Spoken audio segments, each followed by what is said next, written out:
నమస్తే, నేను ప్రియాంకారావు. పార్లమెంట్లో జరిగిన ఒక చిన్న వ్యవహారం ఈరోజు ఓం ప్రకాష్ బిర్లా గారు, అలానే వ్యవహారాల శాఖ మంత్రి రిజిజు వీళ్ళిద్దరూ కూడా చిక్కులు ఇరుక్కున్నారు అనే వార్త కొద్ది రోజులుగా చక్కర్లు కొట్టింది. ఎందుకంటే అందరూ మోడీ గారిని కొరికేవారే కాబట్టి మోడీ గారు పార్లమెంట్ సభలకి రాకుండా ఉంటే మంచిది అని ఓం బిర్లా గారు చెప్పినట్లు. అయితే ఆయనకు అసలు ఈ ఇన్ఫర్మేషన్ ఎక్కడి నుండి వచ్చింది ఏంటి అనే విషయం మీద పెద్ద చర్చ జరిగింది. దీనికి సంబంధించి అసలు క్లారిటీ ఇచ్చే ప్రయత్నంలో ఇప్పుడు ఒక వీడియోస్ కూడా కొన్ని రిలీజ్ అయిన తర్వాత ఎందుకు ఆ మాట మాట్లాడాల్సి వచ్చింది అనేది ఇక్కడ ఒక క్లారిటీ వచ్చింది. మరి విపక్షాలు ఏం చెప్పాయి, అసలు ఓం ప్రకాష్ గారికి ఆయనకున్న ఇన్ఫర్మేషన్ ఏంటి, ఎందుకు ఈ విధంగా మాట్లాడారు అనేది తెలుసుకుందాం. మనతో మాట్లాడడానికి సీనియర్ జర్నలిస్ట్ సిఎస్ రావు గారు ఉన్నారు, ఆయన అడిగి తెలుసుకుందాం. నమస్కారం సార్. నమస్తే. అంటే ఇప్పటి వరకు చూస్తే మోడీ గారిని సభలకి రావద్దు అని బిర్లా గారు ఎప్పుడైతే చెప్పారో అక్క నుండి అగ్గిరాజుకుంది. విపక్షాలు పారిపోయాడు అంటూ ఆయన మీద నిందేసే ప్రయత్నం చేశారు. అయితే ఓం ప్రకాష్ బిర్లా గారు ఎందుకు ఈ విధంగా చెప్పారు అనడానికి వ్యవహారాల శాఖ మంత్రి రిజిజు గారు రిలీజ్ చేసిన కొన్ని వీడియోస్ సాక్ష్యాలుగా ఉన్నాయి. అసలు ఏంటి ఆ మ్యాటర్ ఏంటి? అసలు గత 2-3 రోజుల నుంచి లోక్సభ జరగట్లా, స్టాల్ అయిపోతుంది. సమావేశం అవుతున్నారు, మళ్ళీ వాయిదా వేస్తున్నారు, మళ్ళీ ఆయన సభ జరగకుండా మళ్ళీ మరుసటి రోజుకు వాయిదా వేసుకుంటున్నారు. ఇలాంటి పరిస్థితి ఎందుకు వచ్చింది అని అంటే, గత వారం నరేంద్ర మోడీ గారు రాష్ట్రపతి ప్రసంగానికి ధన్యవాదాలు చెప్తూ రాజ్యసభలో ప్రసంగిస్తున్నటువంటి సమయంలో అది అయిపోయిన తర్వాత లోక్సభకు రావాలి. ఆ సమయంలో స్పీకర్గా ఉన్నటువంటి ఓం బిర్లా గారు, ఆయన ఏం చేశారు, ఓం ప్రకాష్ బిర్లా గారు, మీరు రావద్దు, సభలో విపక్ష మహిళలు, ప్రత్యేకించి కాంగ్రెస్ పార్టీకి సంబంధించిన ఎంపీలు, మహిళా ఎంపీలు మీ మీద దాడి జరిగే అవకాశం లేదా కొరికే అవకాశం ఉంది అన్నట్టుగా ఈయన సమాచారం ఇచ్చారు. అందుకే ఆయన లోక్సభకు రాకుండా అట్నుంచి అటు రాజ్యసభ నుంచి వెళ్ళిపోయారు అనేది మీడియాలో వచ్చినటువంటి న్యూస్. ఇక ఆ రోజు నుంచి విపక్షాలు సభానాయకుడు అయినటువంటి నరేంద్ర మోడీ గారు పారిపోయారు అని చెప్పి మొదలుపెట్టారు.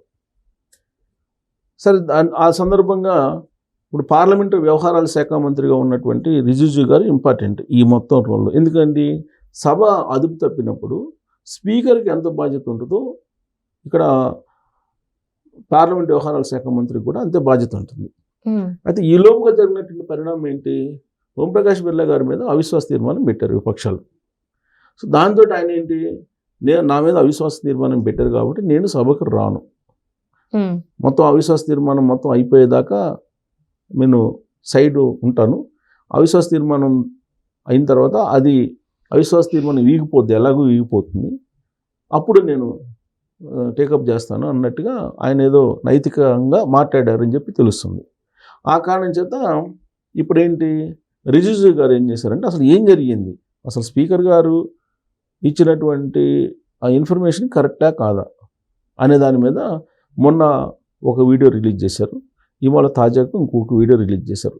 రిలీజ్ చేసి ఈ వీడియోలో కాంగ్రెస్ పార్టీకి సంబంధించిన మహిళా ఎంపీలు, అలాగే కాంగ్రెస్ పార్టీకి సంబంధించిన ఎంపీలతో పాటు మిగిలినటువంటి విపక్ష కూటమిలో ఉండేటువంటి ఎంపీలు వీళ్ళు ఏం చేశారో చూడండి అని చెప్పి వీడియో రిలీజ్ చేశారు. ఆ వీడియోలో చాలా క్లియర్గా ఏంటంటే, స్పీకర్ పోడియం దగ్గరికి కొంతమంది ఎంపీలు ఉన్నారు, అలాగే నరేంద్ర మోడీ గారు సీట్ ఏదైతే ఉందో ఆ సీట్ దగ్గర 9 మహిళా ఎంపీలు ఉన్నట్టు ఆ విజువల్స్లో ఉంది. ఇలాంటి పరిస్థితుల్లో నరేంద్ర మోడీ గారు వస్తే ఏం జరిగిద్ది మీరు ఆలోచించండి అన్నట్టుగా వీడియో ఒకటి రిజిజు గారు ఇవాళ విడుదల చేశారు. సో దీంతో ఇప్పటి వరకు ఓం ప్రకాష్ బిర్లా గారి మీద గత 2-3 రోజుల నుంచి ఏదైతే ఆయన ఇలా చెప్పాడు, ఆయన పారిపోయారు, అదంతా లేదు, అది అబద్ధం అని చెప్పి విపక్షాలు చెప్పారు, అది నిజము, అలాంటి సిచ్యువేషనే ఉంది హౌస్లో అనేది ఈ వీడియో ద్వారా తాజాగా పార్లమెంట్ వ్యవహారాల శాఖ మంత్రి విడుదల చేసిన వీడియో ద్వారా అర్థమైంది. సో అంటే ఓం ప్రకాష్ బిర్లా చేసింది కరెక్టే అనేది అర్థమైంది, స్పష్టత వచ్చింది. అంటే ఈయన సేఫ్ సైడ్గా ఉన్నారు. ఇప్పుడు రేపు అవిశ్వాస తీర్మానం మీద ఎలాగూ ఖచ్చితంగా చర్చ జరగాల్సిందే, ఎందుకంటే యాక్సెప్ట్ చేస్తారు. 103 మంది ఎంపీలు సంతకాలు పెట్టారు, అవిశ్వాస తీర్మానం మీద ఖచ్చితంగా యాక్సెప్ట్ చేస్తారు. యాక్సెప్ట్ చేసినప్పుడు ఖచ్చితంగా ఎందుకు మీరు అవిశ్వాస తీర్మానం పెట్టారు అని చెప్పి అడుగుతారు. కాబట్టి ఇదే చెప్తారు, ఈ వర్షనే చెప్తారు. స్పీకర్ ఇలా చేశారు, సభానాయకుడిని రాకుండా సభానాయకుడు ఇచ్చినటువంటి ఇన్ఫర్మేషన్ రాంగ్ ఇన్ఫర్మేషను, సభానాయకుడు రాకుండా పోయాడు, రిప్లై ఇవ్వకుండా పోయాడు అనేది చెప్తారు రేపు వర్షంలో. అయితే అసలు ఎందుకు ఇంత పార్లమెంట్లో ఇంత హీట్గా ఉంది, ఇంత ఉద్రిక్త వాతావరణం నెలకొంది అని అంటే, భారత ఆర్మీ చీఫ్ నరవణే ఆయన ఒక బుక్ రాశారు. నరవణే ఆయన ఒక బుక్ రాశారు. ఆ బుక్ అఫీషియల్గా రిలీజ్ కాదు, ఎక్కడ మార్కెట్లో ఎక్కడ లేదు. కానీ ఆ బుక్లో ఏముంది అనేది మాత్రం మనకి ఇంటర్నెట్లో దొరుకుతుంది. అలాగే ఒక బుక్ని ప్రదర్శించారు కూడా, ఎవరు, రాహుల్ గాంధీ. ఇది మార్కెట్లో ఉంది, ఆల్రెడీ ప్రింట్ అయింది, కానీ ఇది మార్కెట్లో రాకుండా అడ్డుకుంటున్నారు మీరు అని. ఎందుకు ఆ బుక్ మీద ఎందుకు స్ట్రెస్ చేసి మాట్లాడుతున్నారు రాహుల్ గాంధీ అంటే, దాంట్లో చైనా భారతదేశ భూభాగంలో ఆక్యుపై చేసింది, భారతదేశ భూభాగాన్ని ఆక్యుపై చేసింది. ఆ రోజున భారత ప్రభుత్వం నిర్లక్ష్యంగా వ్యవహరించింది. భారత ఆర్మీ చీఫ్గా ఉన్నటువంటి నరవణే ప్రభుత్వాన్ని అప్రోచ్ అయితే ప్రభుత్వం నాన్ సీరియస్గా తీసుకుని మీ ఇష్టం వచ్చినట్టు చేయండి అని చెప్పింది. విధానపరమైన నిర్ణయాలలో ప్రభుత్వం కీలక బాధ్యత వహించాలి కదా. సో త్రివిధ దళాల చీఫ్కి, ఆర్మీ చీఫ్కి మీరు సరైనటువంటి గైడెన్స్ ఇవ్వని కారణంగా చైనా సైన్యం భారతదేశంలో నుండి భూభాగాన్ని ఆక్యుపై చేసింది అనేటువంటి వర్షన్ని రాహుల్ గాంధీ వినిపించారు.